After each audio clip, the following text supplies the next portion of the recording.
હમણાં અમારા બાજુમાં ડોહીમાં આવ્યા ગામૂતરું કરવા. છોકરાઓ અહીં સિટીમાં રહેતા હોય ને તો આવ્યા. તો ત્યાં ગામડામાં કેવી ટેવ હોય, છોકરા હોય ને ત્યાં રમતા હોય ને તો એમ કે એ કારિયાના, એ ભીખાના, તો એ મોકલાના, એમ કે એમ કરીને બોલાવે.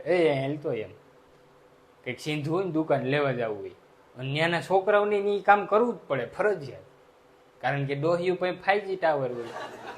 નો જાય કે એલા છોકરો બગડી ગયો, આ કારિયાનો બગડી ગયો, ભીખાનો બગડી ગયો, મોકલાનો કે હોકારો નથી દેતો.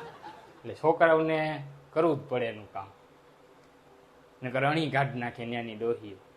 હા તો અહીંયા બે નહીં કે સિટીમાં રમતા હોય ને શેરીઓમાં, એ સોરા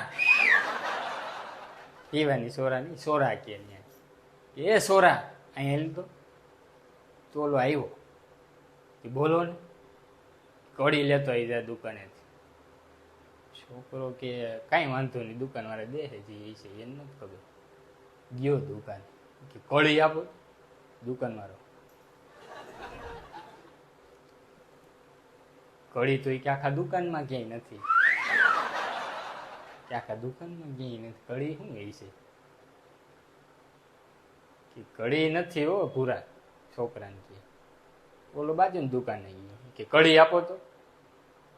પાછો દુકાન વાળાને ફેણ આવી ગઈ.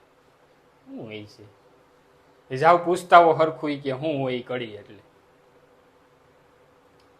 તો છોકરા વાવ્યા ઘરે, આ ડોહીમાં કડી નથી. એ કે રોયાવ કડી એટલે નથી ખબર. પેલા સેવ શાક કરવા કે જાવ લઈ આવો. આશા ગયા. પછી દુકાન વાળાને કીધું, દુકાન વાળાને ફેણ આવી ગયા, દીધી સેવ. એ ભેગો આવ્યો ડોહીમાન પગે લાગ્યો.